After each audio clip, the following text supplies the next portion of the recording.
반갑습니다. 몸 건강, 마음 건강의 건강지킴이 임송아입니다. 요즘 전남 함안에 있는 연꽃 테마파크에 가보면 우리나라 멸종위기종인 가시연꽃을 볼 수 있다고 합니다. 100년 만에 손님이라는 애칭이 있을 정도로 평소에는 보기 어렵다고 하는데요. 이 가시연꽃의 꽃말, 그대에게 행운을 입니다. 행운이란 단어, 왠지 기분을 좋게 해주는 것 같아요. 어감도 그렇고 또 단어 속에 함축된 의미도 그렇고요. 가시연꽃의 꽃말이 전해주는 기분 좋은 행운의 기운이 우리 모두에게 전해지기를 바라는 마음으로 몸 건강, 마음 건강 오늘 순서 시작합니다. 라디오로 생방송되는 오전 11시 유튜브에서 원음방송 또는 몸 건강, 마음 건강 라이브를 검색하시면 실시간으로 방송에 참여하실 수 있고요. 오른쪽 하단의 구독 버튼 누르시면 원음방송의 다양한 컨텐츠들도 만나실 수 있습니다. 오늘 몸 건강, 마음 건강 서울시 종로구 광덕 안정환의원 김소영 원장님과 함께합니다. 건강 상담 원하시는 분들은 전화 주세요. 서울 02-823-2000번, 서울 전화 02-823-2000번이고요. 문자 상담도 가능합니다. 샵 8970 우물정 누르시고 8970으로 보내주시면 됩니다. 짧은 문자 50원, 긴 문자와 사진 문자는 100원의 정보 이용료가 부과됩니다. 신청하실 땐 상담받으실 분의 키, 몸무게, 연세를 적어주시고요. 얼굴 사진이나 아픈 부위의 사진도 함께 보내주시면 더욱 자세하게 상담받으실 수 있습니다.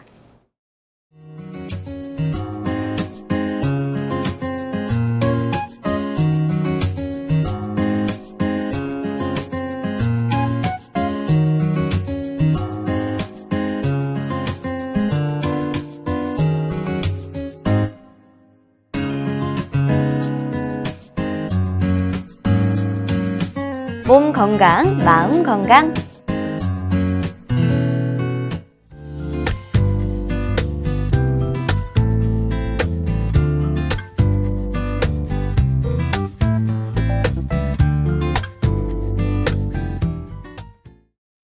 오늘은 김소영 원장님과 함께 과민성 대장증후군에 대해 알아보는 시간 갖도록 하겠습니다. 원장님 안녕하세요. 안녕하세요. 한의사 김소영입니다. 네, 원장님 과민성 대장증후군으로 한의원 내원하는 분들이 많으신가요? 네, 보통 우리가 체했을 때 한의원에 가시는 분들이 굉장히 많다고 알고 계시잖아요. 보통 한의원에 가는 소화기 증상이 뭐가 있을까 이렇게 생각을 해봤을 때 급체를 생각하시는 분들이 대다수예요. 근데 요새는 꽤 많은 환자분들이 바로 이 과민성 대장증후군이라는 진단으로 한의원에 내원을 하고 계시고 있어요. 그렇다면 이 과민성 대장증후군 이게 뭔지 질환명 자체가 생소하다고 하시는 분들도 많을 수 있는데요. 그래서 오늘은 만성적인 소화기 불편함을 야기할 수 있는 과민성 대장증후군에 대해서 자세히 설명해 드리는 시간 가지도록 하겠습니다. 네, 과민성 대장증후군 저도 들어는 많이 봤거든요. 뭐 주변에 조심스럽게 난 좀 장이 불편하다 하는 분들도 많이 있는데 이게 실제로 겪고 계신 분들이 많은가요?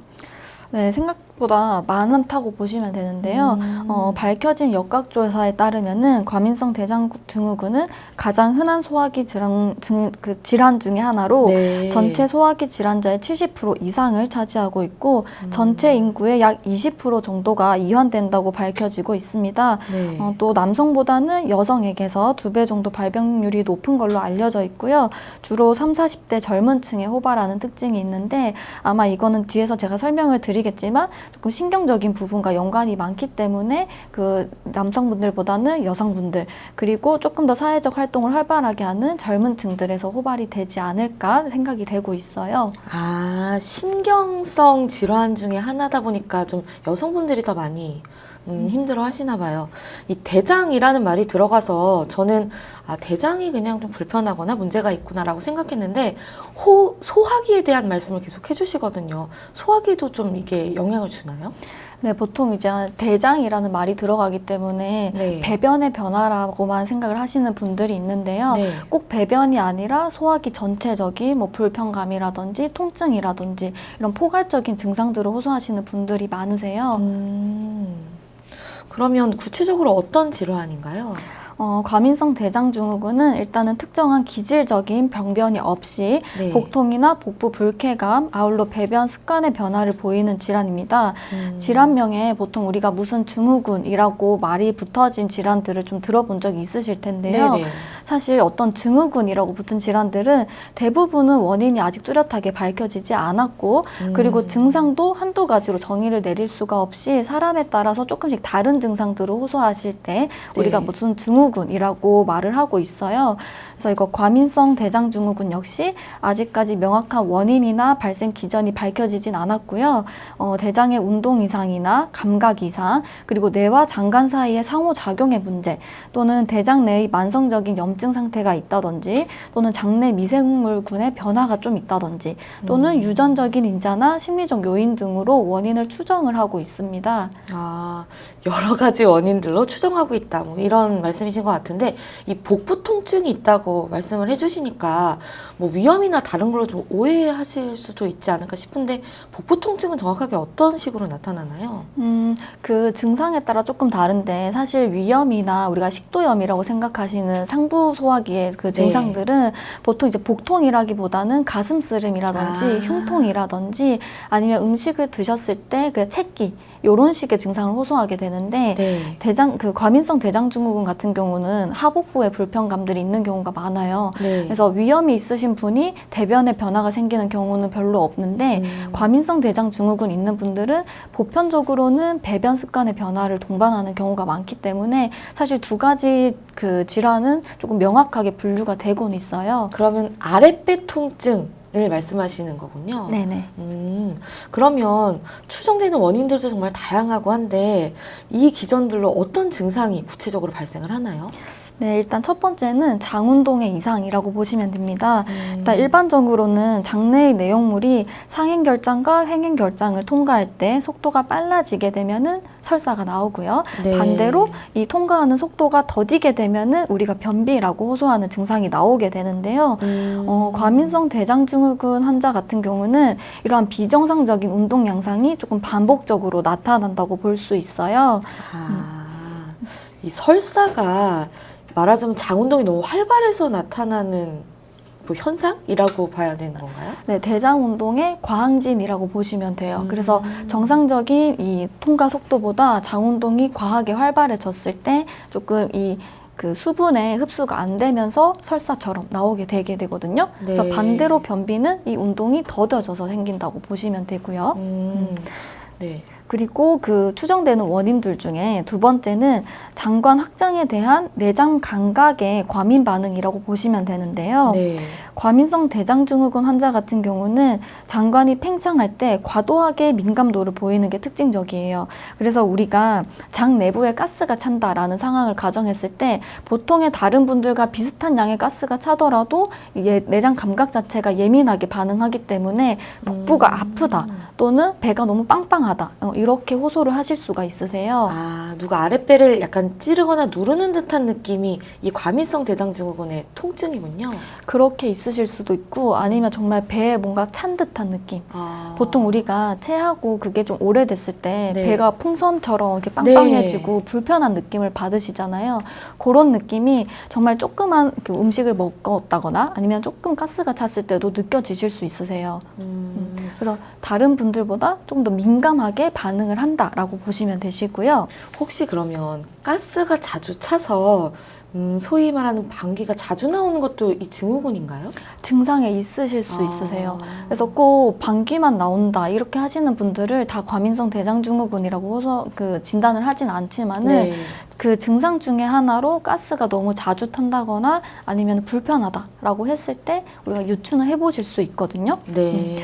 그리고 다른 원인을 한 가지 더 보자면은 그 심리적인 부분이라고 보시면 되는데요. 네. 보통 우리가 과민성 대장증후군을 호소하시는 환자분들 중에 조금 신경질적이라던가 네, 히스테리성 성격을 가지고 있다거나 아니면 공격적인 면이 좀 있는다거나 또는 반대로 불안하다거나 우울하다거나 또는 집착성들이 있는 정신신경증적 성격의 환자가 많다는 보고가 있어요. 그래서 실제로 우리가 급성적으로 스트레스를 받게 되면은 장내의 압력이 올라갈 수 있기 때문에 과민성 대장증후군 환자의 한 80% 정도에서는 스트레스로 증상이 유발된다 또는 스트레스를 받을 때 증상이 악화되더라 하시는 분들이 많거든요. 그래서 이런 스트레스 자극도 중요한 요인으로 작용할 것으로 보고는 있어요. 대장이 좀 과민해지는 것도 있지만 신경이 과민한 분들이 좀 대장에 문제가 일어나는 경우도 있다라는 말씀이시네요. 그러면 어떻게 진단을 받나요? 아까 그 과민성 대장 증후군이라고 하는 게 일단 구조적인 병변이 없어야 되거든요. 그래서 처음에 이렇게 환자분이 복부 불편감으로 병원을 내원하시게 되면은 구조적인 문제가 있는지 없는지에 대한 진단이 우선적으로는 이루어져야 돼요. 그래서 일반적으로 혈액 검사라든지 갑상선 기능 검사라든지 분변 검사나 대장 내시경 검사 이런 것들이 좀 보편적으로 시행이 되고요.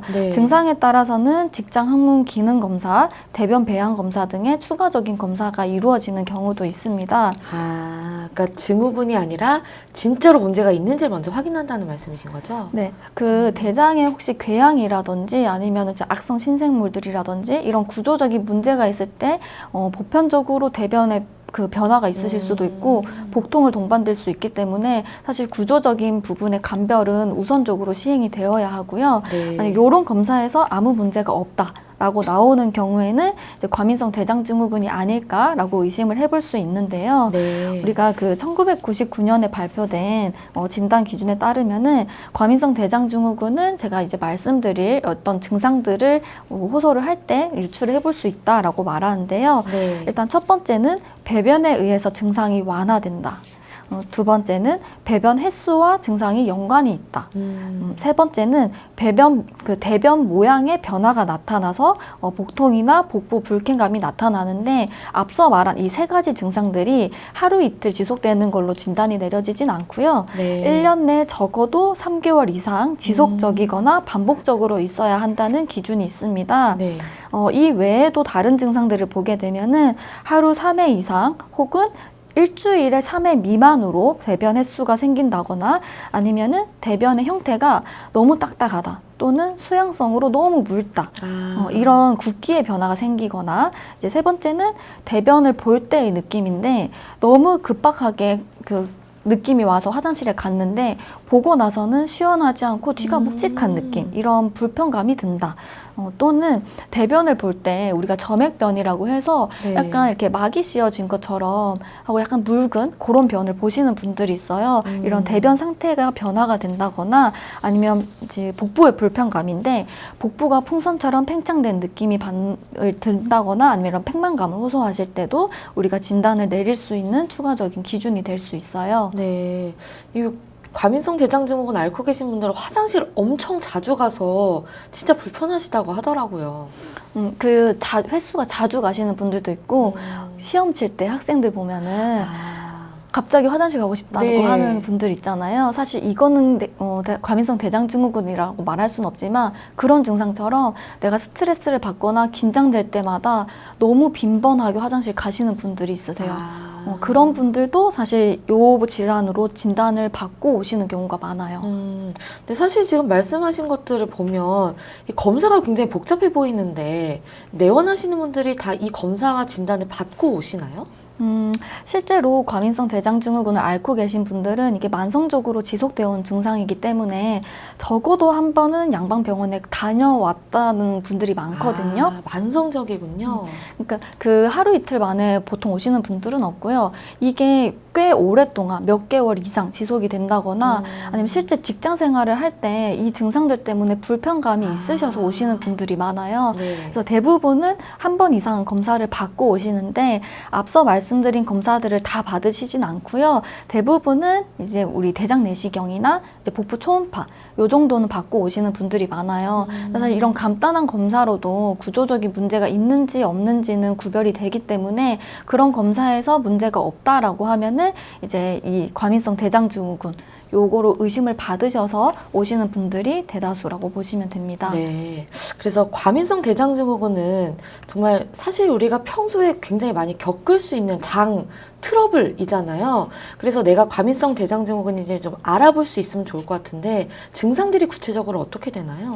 네, 일단 대표적인 임상 소견으로는 첫 번째 대변 습관의 변화가 있습니다. 네. 일단 지속적으로 설사가 나타난다든지 아니면 반대로 심한 변비가 지속되는 등의 양극단의 증상이 있을 수 있는데요. 실제 내원하는 환자분들을 보면은 변비 설사 교대형이 많다는 보고도 있어요. 그래서 어떤 특정 시기에는 계속 변비 경향이 있어서 일주일에 한두 번 정도만 화장실을 갔다 또는 가서도 편하지 않았다 하시다가 그 시기가 지나고 또 다른 주는 계속 변이 묽게 나오고 횟수가 잦아졌다. 이렇게 양극단의 증상을 같이 가지고 계신 분들도 흔하고요. 네. 일단 두 번째는 배변 양상의 변화라고 보시면 되는데요. 일단 변비 경향이 있는 분들은 대변이 장내에서 오랫동안 정체가 되는 게 문제가 되는데 그러기 때문에 대변이 단단해지거나 아니면 이제 직장 경련으로 단단한 변이 가늘게 나오는 경우가 있어요. 그리고 이렇게 변을 보시는 분들은 대부분은 배변 후에도 뒤가 묵직하고 찝찝한 느낌이 든다라고 말씀을 하시고요. 네. 복통을 동반하시는 분들도 있는데 배변 전에 심한 복통을 호소하셨다가 배변을 하고 나면 복통이 소실되더라. 이렇게 말씀하시는 분들도 있으세요. 그러면 변비의 원인이 이 대장증후군일 수도 있나요? 있으실 수 있으세요. 사실 우리가 변비라고 하는 증상이 이제 한방이랑 양방에 보는 그 관점이 조금 다를 수는 있지만은 실제로 장 기능이 약해서 그러신 분들도 있고 네. 아니면은 이제 그 수분의 흡수량이 너무 많아서 그러신 분들도 있을 수 있는데 경우에 따라 조금 다를 수 있지만은 좀 원인 불명의 변비가 오랫동안 지속이 된다라고 하면은 기능적인 부분을 한번 체크를 해볼 필요는 있고요. 네. 그 반대로 이제 설사 경향이 있는 분들이 있는데요. 설사 같은 경우는 대장 운동이 과항진, 그러니까 너무 심하게 대장 운동이 진행이 되면서 나타나는 증상이기 때문에 식사를 하자마자 우리가 화장실 가시는 분들 있잖아요. 네. 식사를 하자마자 적은 양의 묽은 변이 지속적으로 나온다 하시는 분들이 많으세요. 그리고 대체적으로는 설사하기 전에는 굉장히 긴박한 느낌이 들어요. 꼭 참을 수 없다 이렇게 하시는 네네네. 분들이 있잖아요. 그래서 급하게 화장실을 가시는데 가고 나서 보면은 배변량이 굉장히 적거나 시원하게 변을 보지 못하는 경우들이 많거든요. 그 이 설사가 있잖아요. 난 제가 어디서 봤는데 그 좀 음주를 전날 과하게 하신 분들이 꼭 아침에 이런 증상을 호소하시거나 뭐 호소는 안 하시더라도 앓고 계신 분들이 있다 그러더라고요. 근데 그게 과민성 대장증후군의 뭐 기전이다, 뭐 신호다 이렇게 얘기를 하는데 이게 맞는 얘기인가요? 그거는 조금 아닐 수 있다고 보시면 되는데요. 사실 과민성 대장증후군 있는 분들이 어떤 특정 음식에 반응하는 경우는 있는데 음주는 조금 달라요. 왜냐하면 그 알코올 성분 자체가 우리가 장 운동의 그 수분 흡수랑 연관이 좀 되기 때문에 네. 음주를 하고 나서 그 다음날 아침에 약간 변이 묽어지는 거는 보편적으로 있을 수 있는 증상으로 보여지거든요. 네. 그래서 그것 때문에 우리 과민성 대장증후군이 있는 거 아닌가라고 의심을 하는 거면은 그거는 조금 아니실 수 있다고 알고 계시면 술을 되실 것 줄이시는 같아요. 게 나을 수 있겠네요. 네. 그리고 다른 증상들로는 우리가 복통이 있으실 수 있어요. 네. 근데 보통 복통을 호소하시는 부위가 환자분들마다 통일되게 있진 않고요. 좀 다양한 부위들을 호소하시게 되는데 발생 부위가 좀 애매하고요. 그 한 부위를 특정해서 한다기보다는 뭐 배가 전체적으로 아프다 또는 복통이 여기저기 움직여 다닌다 하시는 분들이 있으세요. 어느 날은 왼쪽이 아팠다가 어느 날은 아래쪽이 아팠다가 뭐 왔다 갔다 하시는 분들이 있으시거든요. 네. 그리고 비교적 넓은 부위, 하복부 전체가 좀 묵직하게 아파요 하시는 분들도 많고요. 좀 연령에 따라서 좀 다른 경우도 있는데 대체로 어린아이들 같은 경우에는 배꼽 주변의 통증을 호소하시는 경우가 많고요. 성인 같은 경우는 우리가 배변을 보는 좌하복부나 아니면 하복부 쪽으로 복통을 호소하시는 경우가 가장 많으세요. 네. 그래서 복통의 그 정도를 보자면은 조금 약한 경우에서부터 심한 경우까지 다양하게 있는데 보통은 아주 심하다 하더라도 잠을 설칠 정도의 심한 복통으로 연결되지는 않다고 보고 있습니다. 이거는 계속 하루 종일 아픈 건가요? 아니면 일시적으로 아팠다 안 아팠다 하나요? 사람에 따라 조금 다를 수 있는데 음식을 드시고 나서 아프다 하시는 분들이 있고 그게 조금 지속되다가 자연스럽게 없어지는 게 보편적이긴 하거든요. 근데 사람에 따라서는 아침에 식사를 하고 나면은 하루 종일 아프다고 하시는 분들도 있으세요. 불편하시겠어요. 네, 실제 저희 내원하신 환자분들 중에 보면은 거의 앓으신 지가 10년 이상 됐다 하시는 분들이 있는데 10년 이상이면 사실 안 가본 병원이 없을 정도로 그렇겠어요. 여기저기 다 가보시거든요. 네. 근데 검사상은 아무 문제가 없으세요. 그리고 더불어서 배변의 변화가 없으시면 사실 처방 나올 것도 네. 애매하죠. 근데 이분 같은 경우에는 아침에 식사를 하고 나면 하루 종일 배가 아프다고 하시거든요. 근데 이렇게 복통의 정도가 사람마다 좀 다를 수 있기 때문에 사실 복통의 정도로 뭐 어떻다라고 진단을 하기가 좀 애매한 부분은 있어요. 팽만감은 어떤가요? 일단 그 팽만감이 있는 분들은 불처럼 배가 부른다고 하시는 분들이 있고요. 실제로 불러오기도 해요. 실제로 보기에도 이게 빵빵하게 보이는 분들이 있고 외관상으로 아무 변화는 없는데 본인이 느끼기에 빵빵하게 차 있는 느낌이다라고 하시는 분들도 있으세요. 네. 그리고 실제로 가스가 찬다거나 이 가스가 잦은 방귀로 연결되는 경우들도 많으시고요. 이 외에도 상부 소화기 쪽 증상이 있으실 수는 있어요. 우리가 아까 말씀드린 위염이나 식도염에서는 가슴 쓰림이나 체기가 일반적으로 나타나는데 네. 과민성 대장증후군 환자에게서는 이런 증상들이 주가 되진 않지만 있으실 수는 있거든요. 그래서 속이 메스껍다거나 구토가 나올 것 같은 느낌이 든다라고 호소하시는 분들도 드물지만 있으실 수 있고요. 네. 그리고 마지막으로는 대장과 아무 상관없는 증상이 있으실 수도 있어요. 그래서 비뇨기계나 기관지 쪽으로 좀 과민한 증상을 느끼시는 분들도 있고요. 이런 경우들은 대체로는 우울증이나 뭐 히스테리성 성격이 있다거나 강박증이 있다거나 이런 정신적인 스트레스에 의해서 증상이 악화가 되는 경우가 많습니다. 이 그 과민성 증후군이 아까 뭐 원인도 정확히 알 수가 없고 또 증상도 다양하다 하셨는데 정말 다양한 증상들이 나타나서 그냥 나는 원래 이렇구나 하실 수도 있겠어요. 근데 이게 계속 방치하면 더 심해지나요? 꼭 그렇지는 않으세요. 그래서 이 병 자체가 어떤 이 주기를 가지고 증상이 심해진다거나 그러진 않고 네. 보통 이제 환경에 따라서 좀 심하게 느낄 때가 있고 덜하게 느낄 때가 있고 좀 그런 편차는 있으실 수는 있어요. 그냥 계속 지속적으로 말하자면 나와 함께하는 병이구나 좀 이런 느낌을 많이 받으시겠네요. 네. 그럼 증상이 굉장히 다양한데 각 증상에 맞춰서 치료법도 달라지나요? 네, 그러실 수 있죠, 당연히.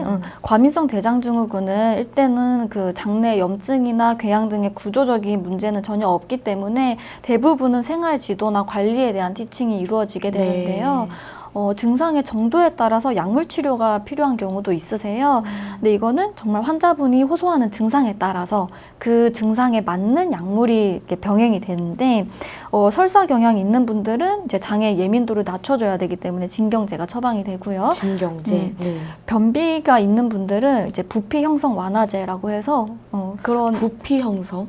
그 이제 장내에 있는 그 대변에 이제 부피를 완화시키는 네. 네, 그런 약제가 사용이 되고 있고 네.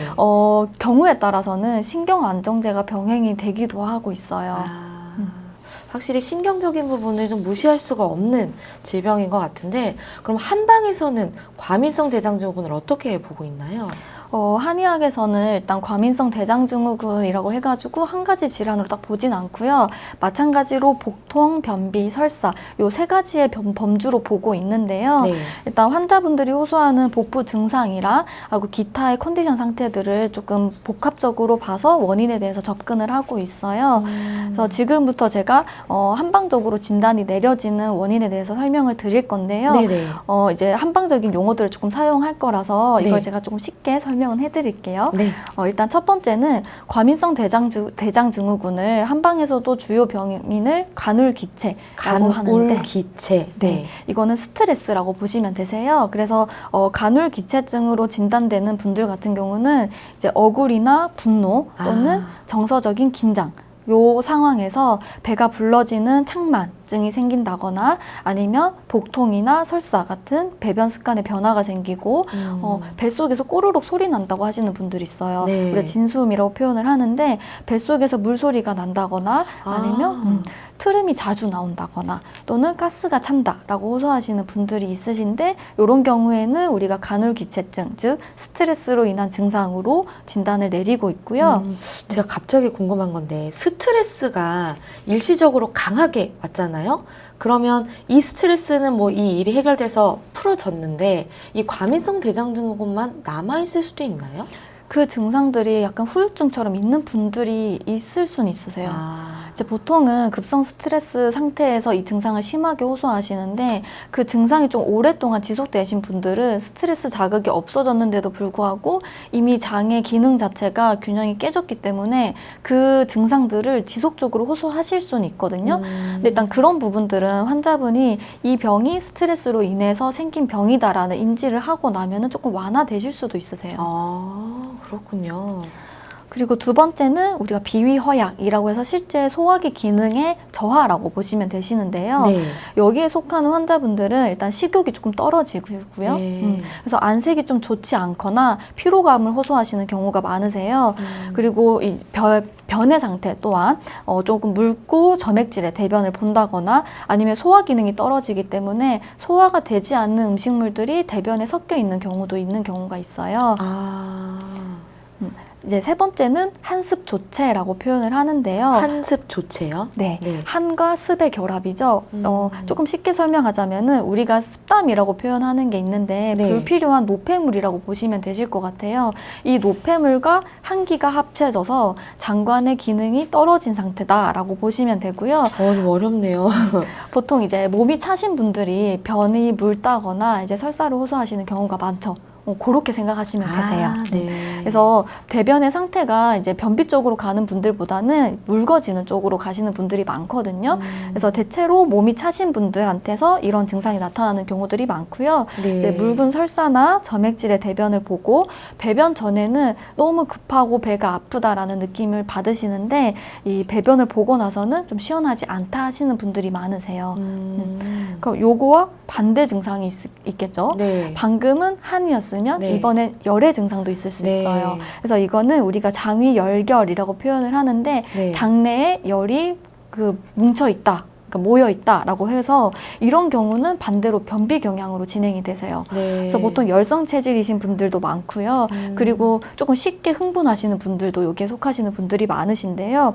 소화기 내부에 열이 가득 차 있기 때문에 대변이 쉽게 건조해져서 우리가 변비 경향이 있으실 수 있고요. 이런 분들 같은 경우에는 실제로 배변 변화뿐만이 아니라 열증, 그러니까 뭐 갈증이 많이 난다든지 네. 얼굴이 울그락불그락 한다든지 이런 열증의 그 증상들을 호소하시는 경우가 많으세요. 네. 그리고 이제 마지막으로는 우리가 기기울체라고 해서 네. 이 부분은 그냥 전체적인 순환 장애라고 보시면 되세요. 그래서 특별히 어떤 한열에 치우친다기보다는 전신적인 기능이 조금 떨어지면서 변비 경향이 있고 변도 염소똥처럼 이렇게 좀 동글동글하게 좀 불편하게 보시는 분들이 있으시고 배변이 잘 안 되고 기능이 떨어지기 때문에 가스가 쉽게 차서 뭐 가스가 차서 아프다든지 트림이 자주 나온다든지 아니면 복부 옆구리 이런 데가 좀 아프다든지 하시는 분들도 있을 수 있으세요. 네, 지금 분리해 주신 거를 이렇게 들어보니까 뭐 신체적 특징이나 아니면 성향이 아무래도 이 증상들에 맞춰서 좀 섞여 있는 것 같아요. 그럼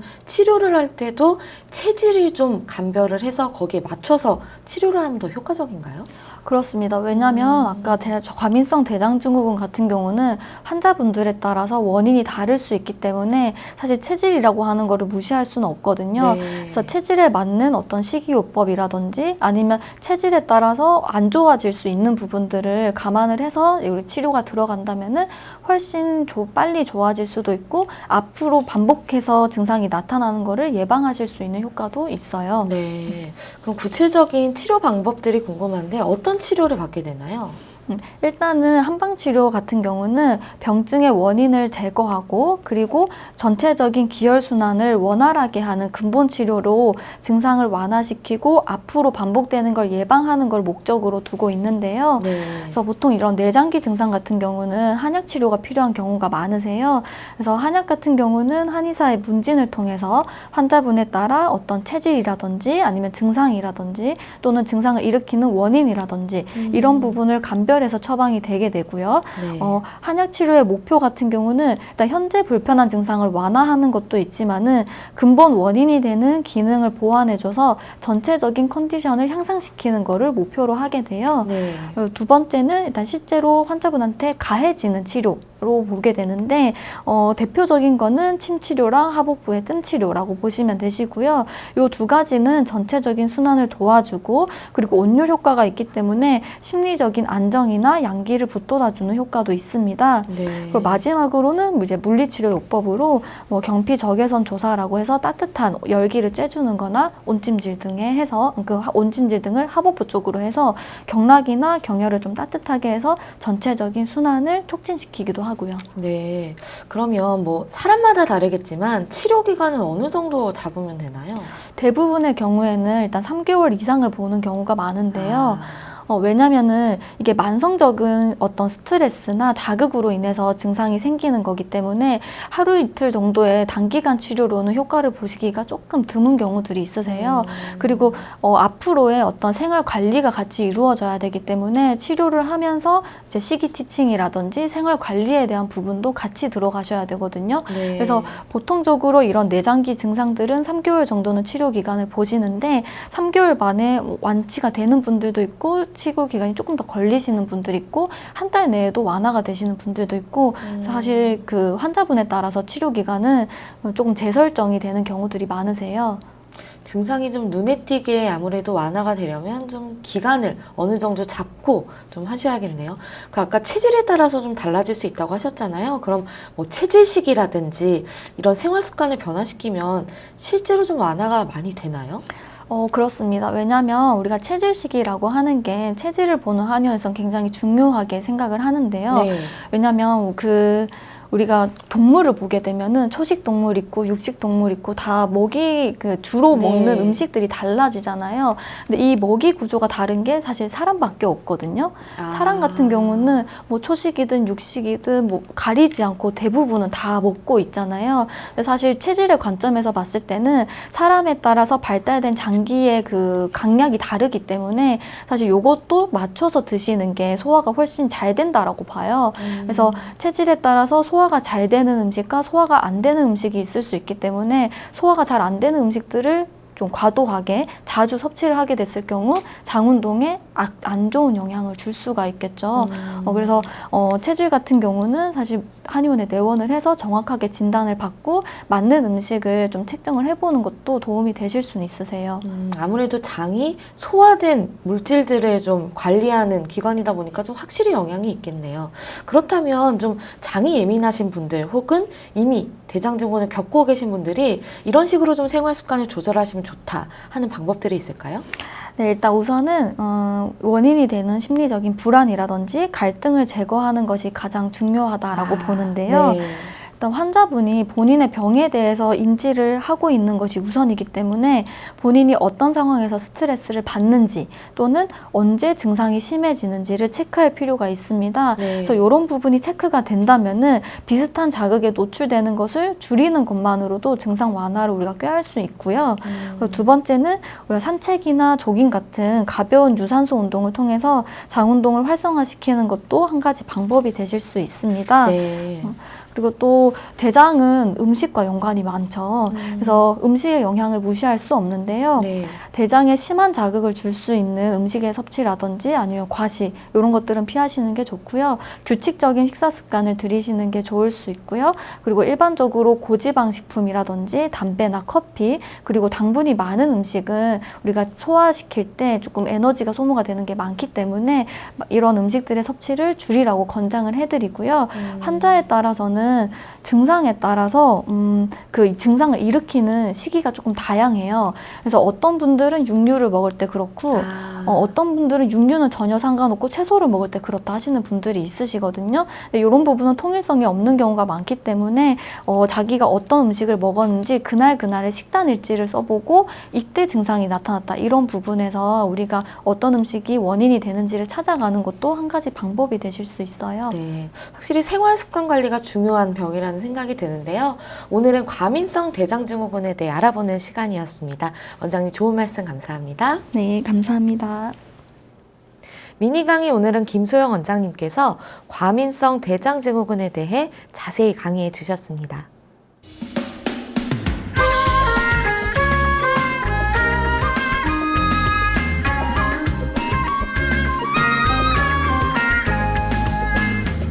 날이면 날마다 찾아오는 시간이 아닙니다. 약이 되고 복이 되는 꿀같은 건강정보 튼튼보감 시간입니다. 오늘 주인공은 송이버섯입니다. 송이버섯은 건강에 어떤 도움을 주는지 원장님께 여쭤볼게요. 원장님, 송이버섯이 값도 사실 비싸고 귀한 음식이잖아요. 이게 어떤 효능이 있나요? 네, 송이버섯은 일단 8월 말부터 10월 사이에 소나무 숲에 양지가 바르고 바람이 잘 통하고 그리고 물기가 잘 빠지는 흙에서 자라는 버섯인데요. 네. 환경이 굉장히 좋죠. 네. 이 송이버섯은 그윽한 소나무 향이랑 맛을 느낄 수 있어서 고급 식재료로 사용이 많이 되고 있고요. 이런 환경 때문에 인공 재배가 굉장히 어렵기 때문에 사실 대부분이 자연산이에요. 까다로운 식품이네요. 그래서 굉장히 고가에 속하는 식품인데 네. 이 송이버섯 같은 경우는 일단 위와 장 기능을 도와주고 기운 순환을 촉진해서 손발이 저리거나 힘이 없거나 또는 허리와 무릎이 시린 분들한테 효능이 있다라고 알려진 식품이에요. 그리고 구안일산이라는 성분이 풍부하기 때문에 혈중 콜레스테롤 수치를 낮춰주는 효과가 있어서 동맥경화나 고혈압, 물론 각종 혈관 질환들과 성인병 예방에도 효과가 있다라고 알려져 있습니다. 네, 원장님, 그리고 대부분의 버섯들이 항암 효과가 있다. 그래서 또 어르신들 많이 드시잖아요. 송이버섯은 어떤가요? 네, 송이버섯 역시 항암 효과가 뛰어난 것으로 알려져 있는데요. 네. 송이버섯에는 다당류 성분인 글루칸이 풍부해서 지금까지 알려진 버섯들 중에서도 항암 효과가 가장 뛰어나다라고 알려져 있습니다. 비싼 만큼 효능은 좀 뛰어난 것 같네요. 구체적으로는 우리가 인후암이나 뇌암, 그리고 갑상선암, 식도암 등의 우리 그 몸에서 봤을 때 상부 쪽 암에 조금 더 효과가 높다라고 하거든요. 네. 그뿐만 아니라 송이버섯에는 철분 성분이 풍부하기 때문에 빈혈 예방에도 도움이 되시고요. 그리고 풍부하게 함유되어 있는 소화효소나 식이섬유가 소화기관을 튼튼하게 해주고 변비나 이게 변비 예방에 개선에도 도움이 된다라고 합니다. 또 여성분들이 좋아하는 피부에 관련된 게 있는데요. 송이버섯에는 비타민이 풍부하고 무기질 성분이 많기 때문에 항산화 작용에 도움이 돼요. 네. 그래서 피부 미용이나 피로 회복 그리고 면역력 증가에도 도움이 되는 것으로 알려져 있어요. 네. 지금까지 보면은 송이버섯이 정말 만병의 통치약과 같은 네. 개념이죠. 근데 모든 음식은 사실 주의사항이라는 게 있으세요. 송이버섯도 마찬가지로 주의하실 부분이 있는데요. 송이버섯은 기본적으로 차가운 성질을 가지고 있어요. 그래서 몸이 차가우신 분들보다는 몸에 열이 많은 분들한테 잘 맞는 음식이라고 하고요. 체질적으로 몸이 차신 분들, 평상시에 냉증을 호소하시는 분들 같은 경우는 섭취하실 때 과량은 섭취하시는 걸 좀 피해 주시고 소량씩 드셔보시는 것이 좋겠습니다. 네. 요즘에 또 추석 선물로 송이버섯도 구매하는 분들 많으신데 이런 효능이나 주의사항 참고해 보시면 좋겠네요. 원장님, 좋은 말씀 감사합니다. 네, 감사합니다. 튼튼보감, 오늘은 송이버섯에 대해 전해드렸습니다.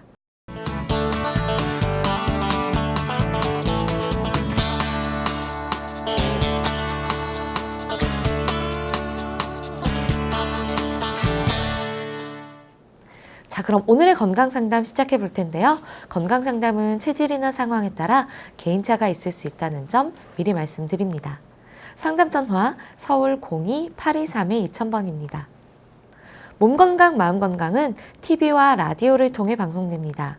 원음방송TV는 스카이라이프 채널 187번, KT 올레TV 239번, SKBTV 309번, LGU 플러스 278번, 딜라이브 239번, CJ힐로 238번, 현대 HCN 549번, 제주 KCTV 375번, 금강방송 756번, 모바일 에브리온 TV는 채널 100번이고요. 라디오는 서울 경기 FM 89.7, 부산 경남 104.9, 대구 경북 98.3, 광주 전남 107.9, 전북 충남 지역은 97.9MHz입니다. 원음방송은 스마트폰으로도 만나실 수 있는데요. 플레이스토어나 앱스토어에서 원음방송 검색하시면 무료로 다운받으실 수 있습니다. 오늘은 김소영 원장님께서 친절한 상담 해드립니다. 자, 그럼 첫 번째 전화 받아보겠습니다. 여보세요? 여보세요? 네, 반갑습니다. 네, 안녕하세요. 네, 본인 상담이신가요? 네네. 네, 키와 몸무게 그리고 연세가 어떻게 되십니까? 65세고요. 네, 키는 165.5예요. 네. 몸무게는 62kg요. 네. 지금 제 옆에 김소영 원장님 계십니다. 편하게 상담 받아보세요. 네. 네, 안녕하세요, 어머님. 네, 안녕하세요, 선생님. 네, 오늘 혹시 어떤 불편한 증상으로 전화 주셨을까요? 제가, 한 더 달 정도 됐나요? 네. 근데 예를 들어서 마당에서 뭐 지렁이를 분다던가 누가 지나가다가 팡 해갖고 이렇게 깜짝 사람이 놀랄 때 있잖아요. 네. 그렇게 놀래면 가슴이 이렇게 두근두근한 거가 한 일주일 정도 가요. 네. 그래서 그게 왜 그런가 궁금해서요. 그거 말고 혹시 불편한 증상 있으실까요? 그거 말고는 요즘은 이제 올해부터는 저녁에 한 7, 8시 정도 되면 이렇게 좀 눈이 감길 정도 좀 피곤해요. 그 2달 전에 어떤 네. 특별하게 스트레스를 받거나 그럴 일이 있으셨어요? 스트레스 받는 일은 없어요. 보통 우리가 깜짝 놀라거나 했을 때 가슴이 두근거린다라고 하는 거를 심계항진이라고 해서 심장 두근거림으로 표현을 하게 되는데요. 네네. 일단 어머님 연세를 봤을 때 네. 그러니까 60세 이상 넘어가시기 때문에 약간 우리가 갱년기라고 표현을 하죠. 전체적인 체력이나 갱년기가 그렇게도 오는 거예요? 그 꼭 갱년기 증상이라고 하기보다는 그러니까 전체적인 네. 요 시기 자체가 체력이나 네. 호르몬 변화로 인해서 몸의 상태 네. 변화가 있으실 수 있는 시기세요. 네. 네, 그래서 어머님이 저녁만 되시면 피로감이 쉽게 오신다라고 하신 걸로 봤을 때도 요즘에 네. 어머님 전체적으로 에너지 소모가 좀 많으신 편이시고, 그리고 이게 열감이 동반이 된다거나 하시면은 실제 네. 몸에서 우리가 영양 물질이라고 표현하는 부분들이 좀 적어질 수 있다라고 보는데요. 네. 이런 부분이 있으시면 쉽게 외부 자극에 몸의 흥분 상태가 되실 수 있어요. 네. 그래서 깜짝 놀라는 일이라고 하는 것 자체가 급성적인 스트레스로 작용을 하게 되는데, 이럴 네네. 때는 당연히 우리 몸은 외부 그 자극에 의해서 반응을 해야 되기 때문에 이제 네. 대비 태세를 하게 되거든요. 그 반응 네. 중에 하나가 가슴이 두근거림 있으실 수 있어요. 네. 근데 어머님 같은 경우는 그 반응이 지금 다른 분들보다 조금 더 좀 많이 일어나고 있는 거거든요. 근데 네. 이런 것들을 보통 이제 신경의 실조라고 표현을 하게 되는데, 이거는 네네. 어머님의 전체적인 체력과 연관이 있으실 수 있으세요. 네. 그래서 가슴이 두근거린다 이 자체만으로 어떤 질환으로 보고 있진 않지만은 네. 이제 전체적인 면역력이나 신경 조절 기능이 조금 떨어지면서 이런 증상들이 있으실 수 있기 때문에 네. 요거 같은 경우는 크게 걱정하실 필요는 없으시지만은 불편감이 계속 지속된다면은 네. 근처에 이제 뭐 병원이나 한의원 내원해 보셔서 상담 받아 보시는 게 좋으실 것 같으세요. 그러면 이제 심장이 조금 안 좋다는 얘기예요? 아니, 어머니 실제로 심장에 구조적인 어떤 문제가 있거나 기능이 떨어지는 건 아니시고요. 네. 왜냐면 어머님이 스트레스를 받으실 때만 두근거림이 생기는 거기 때문에 네네. 이거는 심장 문제라고 보긴 좀 힘들어요.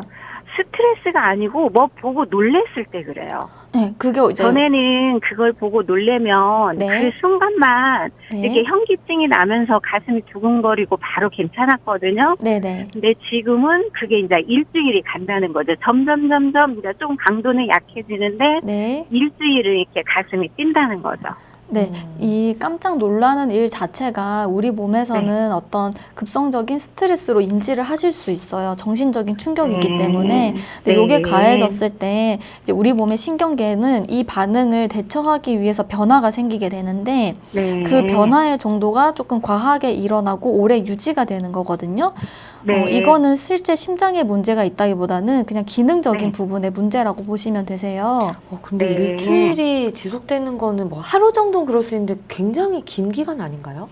그렇죠. 꽤 네. 긴 기간이기 때문에 지금 어머님이 걱정을 하시는 거일 건데 네. 이거 자체가 어떤 심장에 부담을 준다거나 심장에 문제가 있어서 생기는 건 아니시고요.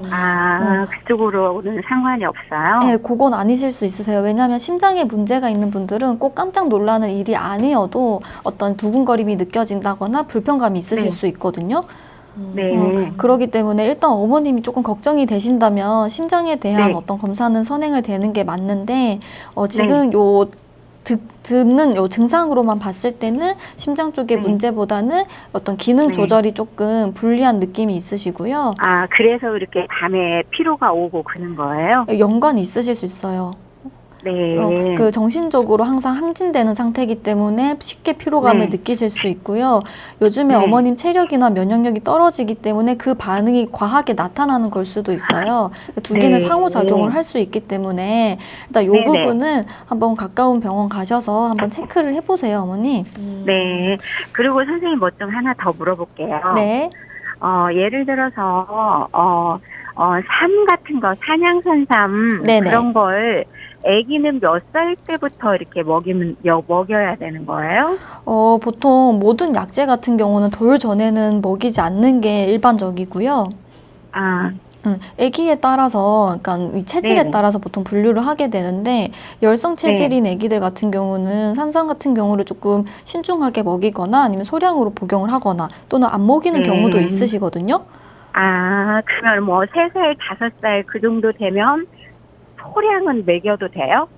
그거 자체, 그러니까 먹는 거 자체가 어떤 문제가 된다기보다는 아이에 따라서 반응은 다르실 수 있어요, 어머니.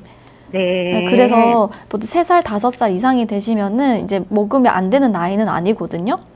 네네. 근데 과량으로 먹지 말고 소량씩 이게 식품으로 드시는 거는 크게 상관은 네. 없으실 수 있고요. 체질에 따라서 이게 복용이 좋은지 안 좋은지는 다를 수 있기 때문에 체질이 궁금하시면은 체질 진단 한번 받아보시고 네. 복용을 하시는 게 좋지 않을까 싶으세요. 삼이 좀 안 네. 맞는 체질은 어떤 체질인가요? 보통 우리가 네. 소양인이라고 보는데 열성 체질이세요. 삼이 네. 우리가 보편적으로 생각을 했을 때 뭐 대표적인 보약제인데 얘는 대부분은 성질이 따뜻한 약재에 속하거든요. 네. 그래서 실제 열이 많거나 우리가 소양인이라고 분류를 하는 이 체질들한테는 삼이 안 맞는 경우가 많아요. 오히려 소화가 잘 안 된다거나 컨디션이 떨어진다거나 네. 하는 경우가 있기 때문에 과량으로 드시는 거는 좋지 않으시고요. 체질 같은 그러면 경우는 네, 선생님, 우리 애들은 약간 열 체질이거든요. 네네. 그러면은 먹이면 안 되는 거예요? 근데 이게 열 체질이라고 하는 기준이 조금 애매할 수 있는데 아기들 같은 경우는 그러니까 성인에 비해서 원래도 이게 열이 좀 많아요. 그래서 그걸 보고 열 체질이라고 생각하는 경우들이 있기 때문에 네. 그래서 주관적인 기준으로 열 체질이다라고 판단하는 거는 조금 위험할 진단이 수 있다. 떨어질 수 있기 때문에 어머니 이거 한번 아기들을 직접 데리고 병원에 방문해 보시는 게 가장 좋으실 것 같아요. 네. 네, 잘 알았습니다. 네. 선생님, 감사합니다. 네, 감사합니다. 네.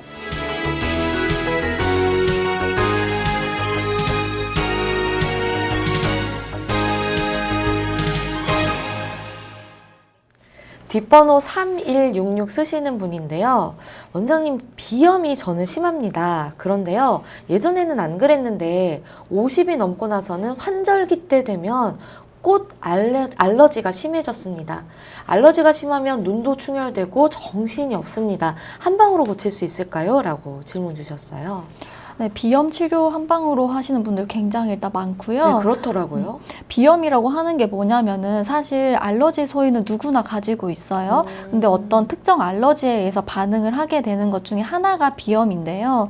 이거 어느 정도 유전적인 부분이 있기 때문에 알러지 소인이 있는 것 자체를 완치하겠다라는 게 아니라 네. 이 면역 반응의 과민성이라고 표현을 해요. 똑같은 자극이 와도 다른 사람은 괜찮은데 나만 반응을 하는 거거든요. 네. 이거는 면역계의 안정성이 떨어져서 생기는 증상이시고 이제 어머님 또 50이 넘어서 이게 증상이 심해졌다라고 하셨는데 이건 지금 이제 면역 반응이 조금 예민해지고 기능이 떨어지면서 조화가 깨진 거기 때문에 그 부분에 대한 치료만 해도 이제 비염이라든지 눈이 충혈된다든지 붓는다든지 이런 전반적인 알러지 증상들을 완화를 할 수 있거든요.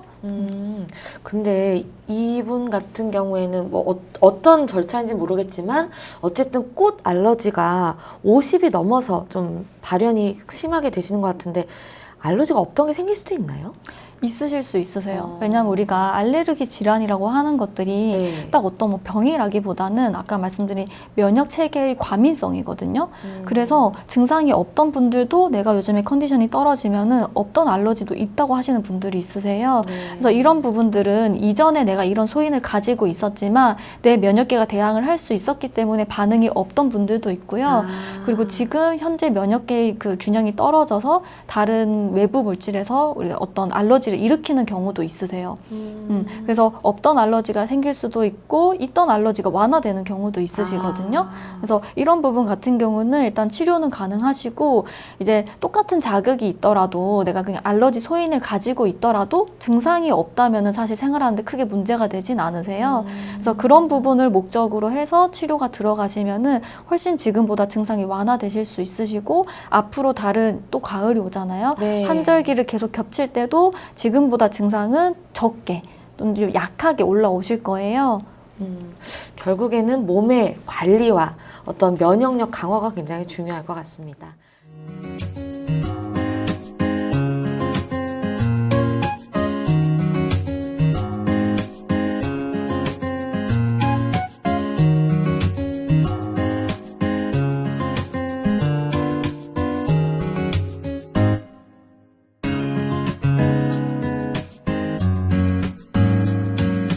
몸 건강, 마음 건강.